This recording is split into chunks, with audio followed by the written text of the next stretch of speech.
The biggest thing that has always worked for self-storage businesses and is working regardless of the region is Google reviews.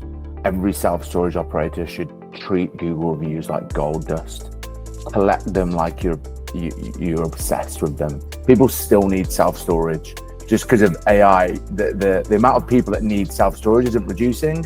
We just need to think strategically about how we can make sure we're getting found in this change that's happening on Google, ChatGPT, etc. The usage of ChatGPT is still a tiny percentage compared to Google's overall market share.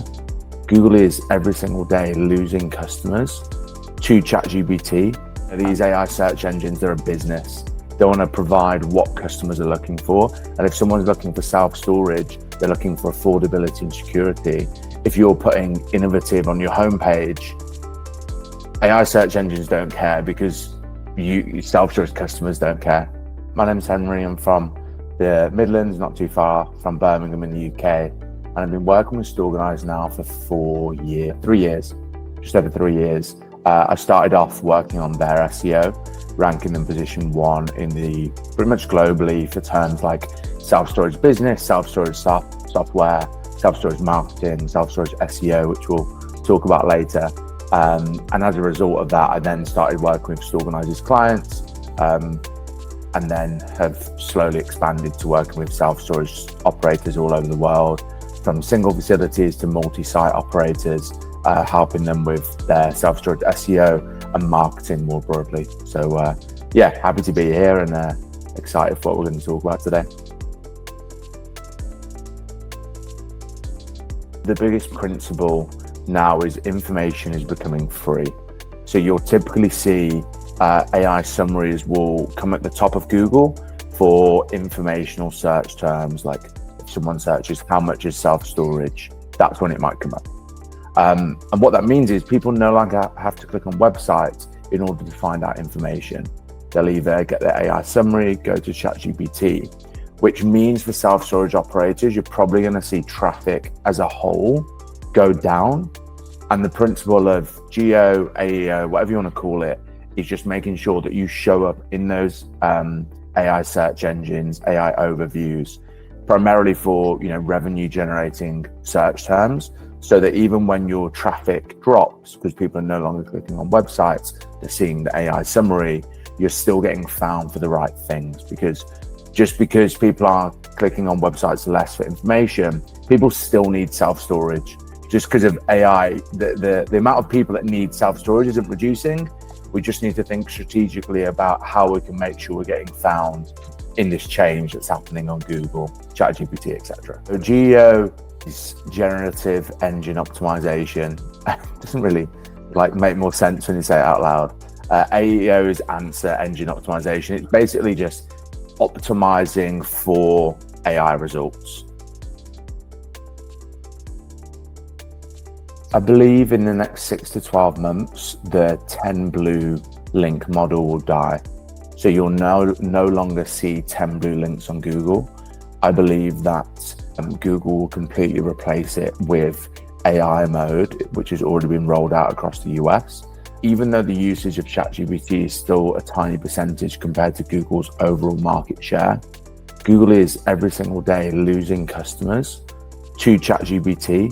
And I think probably the numbers are actually probably understated.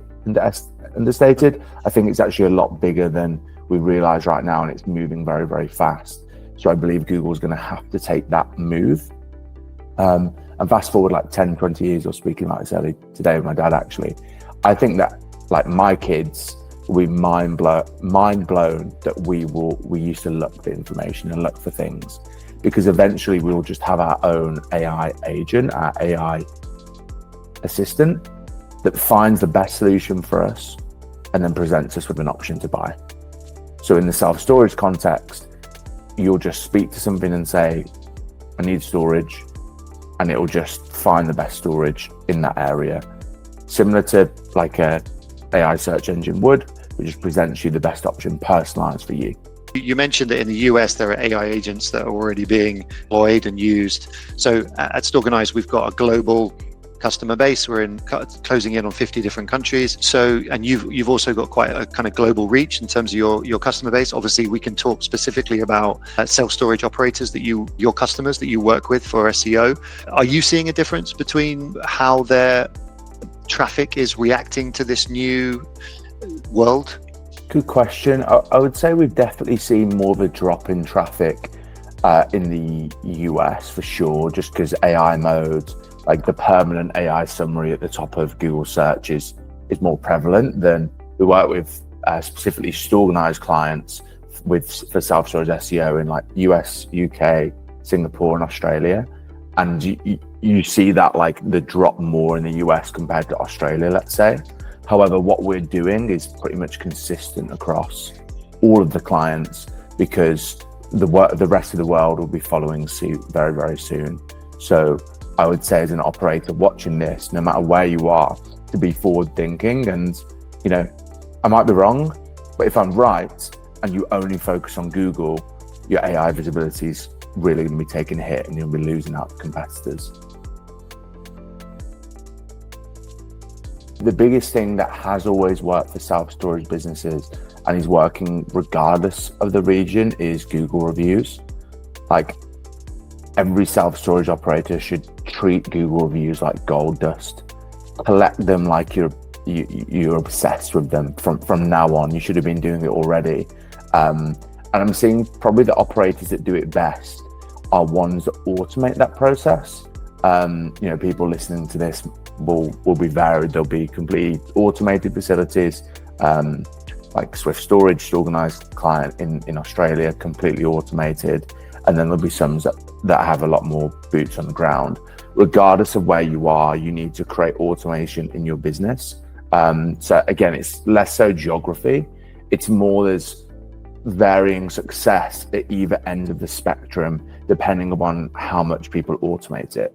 If people treat it as a sprint, like, oh, we need to get more Google reviews and like focus really hard on it on a month, those are the ones whose visibility pretty much always struggles because they're not consistent with it. It's like going to the gym. You're not going to get where you want to be with your fitness goals if you just hit it hard in January in the new year. You have to see it as a 12-month year-round thing. So less so geographically, but it definitely varies depending on where people are in that automation journey in the self-storage business. If I break SEO down into 3 categories, you have on-page optimization.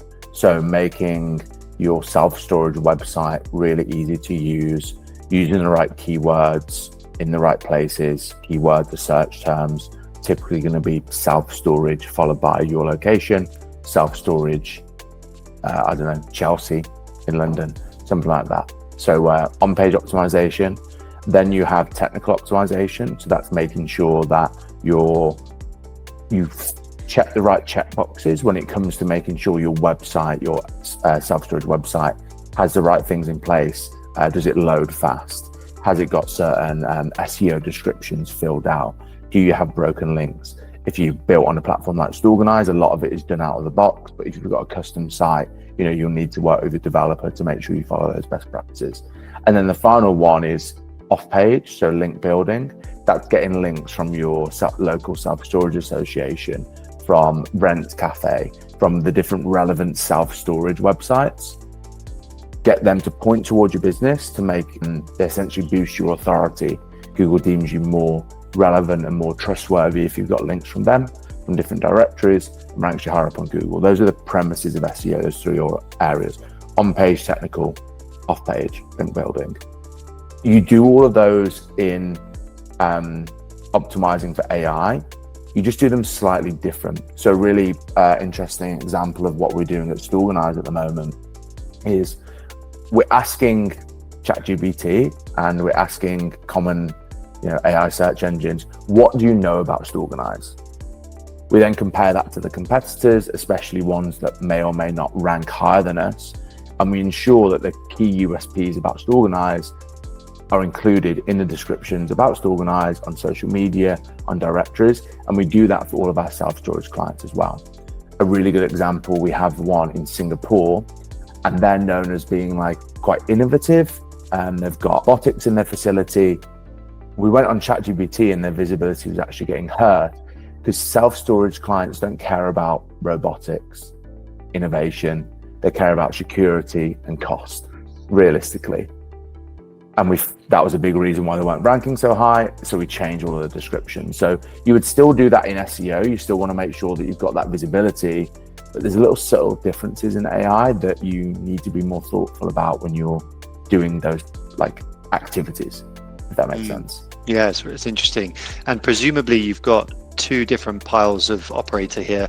The newer operators that are starting fresh, they can embed these strategies into their business plan from the get-go, because it's, you know, they might have a roadmap to scale to from now to 12 sites in the next 3 years, and they can kind of embed this in. But then you've got the more established ones that might be having to rethink a lot of this, like that Singapore example, that maybe what you think is a differentiator to you in the market, it might not be what the AI algorithms kind of, they don't suit it, do they? They don't match up.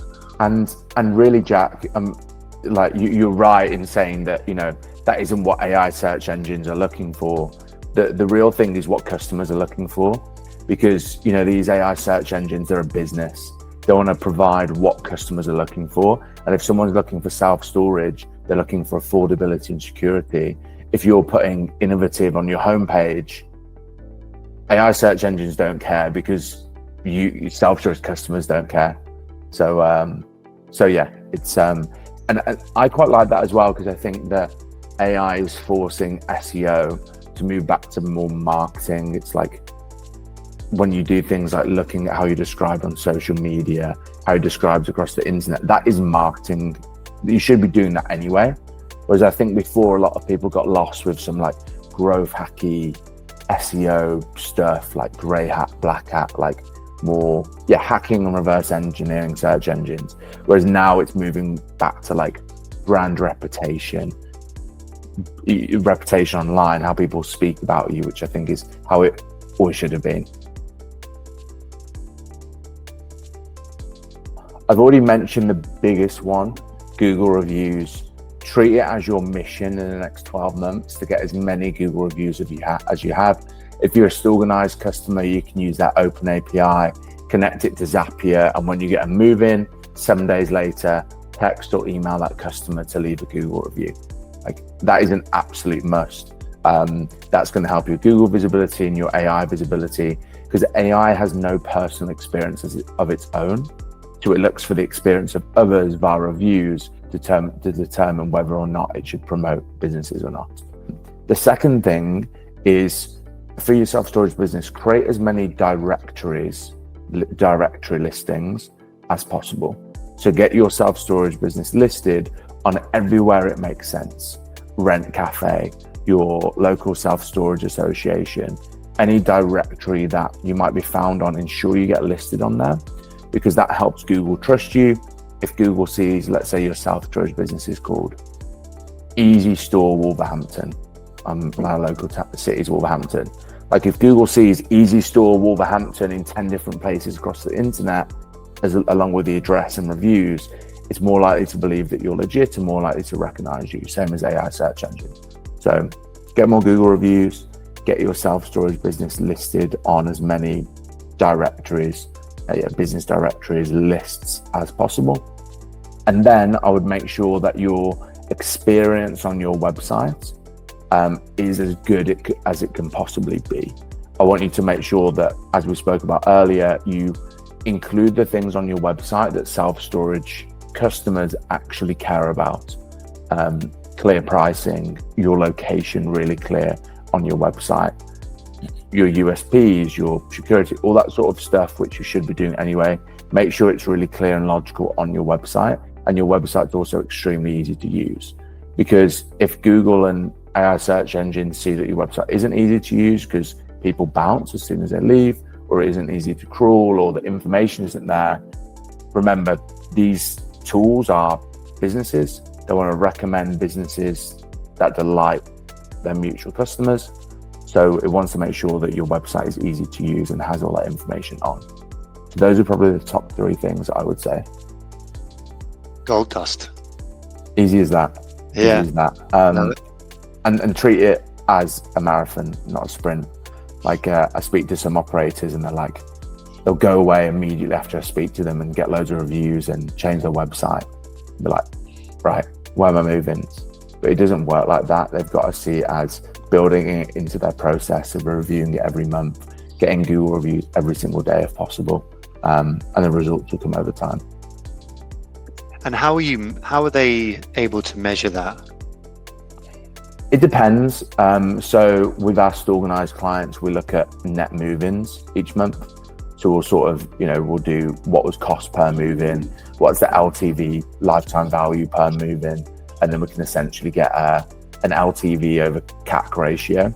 So lifetime customer value divided by customer acquisition costs. And that gives us an idea of, is this profitable? Are we getting enough move-ins? So yeah, that's one way, but then you can also set up Google Analytics on your website in order to track specific events. How we interact with the internet will be fundamentally different. It will be like, if I go, it was actually yesterday, I replaced Safari on my iPhone to where Safari was, it's now ChatGPT. So I think it will just be like, we'll all from our phone probably have this chat open all the time, speaking to it. Maybe we'll have glasses that we speak to and there's an overlay. Maybe not, that might not be in 5 years, but definitely in 5 years, this will be the modal that people will go to. And when people want self-storage, they'll go best self-storage near me to do a live demo. This is how people are going to be finding your facility. So it's searching the web right now. Here are the top self-storage options near Brood, my little town, and you can see, there's a little map that comes up and it's promoting the best M54 self-storage. Shout out to M54. 59 Google reviews. So okay. And the ones that are below it have 27 and 0. So prime example, get more Google reviews, you're going to boost your visibility in Google and also AI search engine. So shout out to M54 storage. Go to ChatGPT and type in self-storage near me, see which operators come up, get maybe a Google Doc or a Google Sheet, whatever you prefer, and just write down the number of Google reviews that each business has. Spend some time going through their website, listing down what you do and don't like, and aim to get as many Google reviews as your top 3 performing competitors, ranking competitors, and also implement the things you like from other businesses' websites onto your own, as long as it's reasonable. Don't rebuild your whole website, but just look for quick wins. And that's, hopefully a high impact thing that will boost conversions and boost your AI visibility over time.